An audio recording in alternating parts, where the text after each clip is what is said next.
13 సంవత్సరాలు రాజకీయ జీవితం. మనందరం అనుకుంటాం 5 ఏళ్ళు ఇస్తే 5 ఏళ్ళు కూడా మీరందరూ ఆలోచించి ఏం చేశామని అడిగితే తడుముకుంటాం.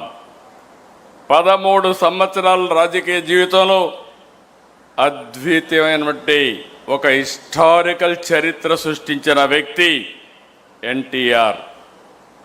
అందుకే ఎన్టీఆర్ పేరు తలుచుకుంటే చాలు నరాల్లో ఉత్తేజం వస్తుంది, ఆత్మవిశ్వాసం వస్తుంది, పట్టుదల వస్తుంది. ఎవరైనా ఎన్టీఆర్ విగ్రహాన్ని చూసి ఒకసారి సంకల్పం చేస్తే మీకు తిరుగు ఉండదని మరొకసారి మీ అందరికీ విజ్ఞప్తి చేస్తున్నా. దేశ రాజకీయాల్లో అంతటి ఆకర్షణ కలిగిన నాయకుడు ఇప్పటికీ లేడు. ప్రజలపై ప్రేమాభిమానాలు, అవినీతి రాజకీయాలను కడిగి పారాయాలన్న పట్టుదల ఆయన రాజకీయాల్లోకి వచ్చే పరిస్థితి వచ్చింది. ఒక్క సంఘటన గుర్తుపెట్టుకోవాలి. ఆయన మొదటి ఉద్యోగం సబ్ రిజిస్ట్రార్. ఆ రోజు అవినీతిలో రిజిస్ట్రార్లు అంటే ఇప్పుడు కూడా ప్రాబ్లం ఉంది మనందరికీ. కానీ ఆ రోజు ఒక సబ్ రిజిస్ట్రార్గా ఆయనకు వచ్చిన అనుభవాన్ని గుర్తుపెట్టుకొని ఈ ఉద్యోగం నాకొద్దని ఉద్యోగానికి రాజీనామా చేసి నీతి నిజాయితీగా సినిమాల్లోకి వచ్చాడు. పార్టీ పెట్టి 9 నెలలు. ఇంతవరకు చరిత్రలో ఎవరికీ సాధ్యం కాలేదు.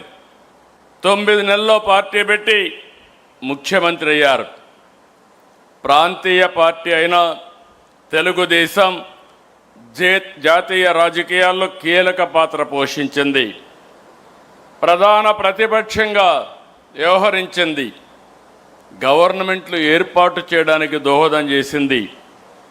ఎన్టీఆర్ అంటే పేదవాడికి భరోసా, రైతుకు నేస్తం, బడుగు బలహీన వర్గాలకు ధైర్యం, యువతకు భవిష్యత్తు, మహిళలకు అండ, కార్మికులకు అభయం, అన్ని వర్గాలు కీర్తించే ఏకైక నాయకుడు ఎన్టీఆర్.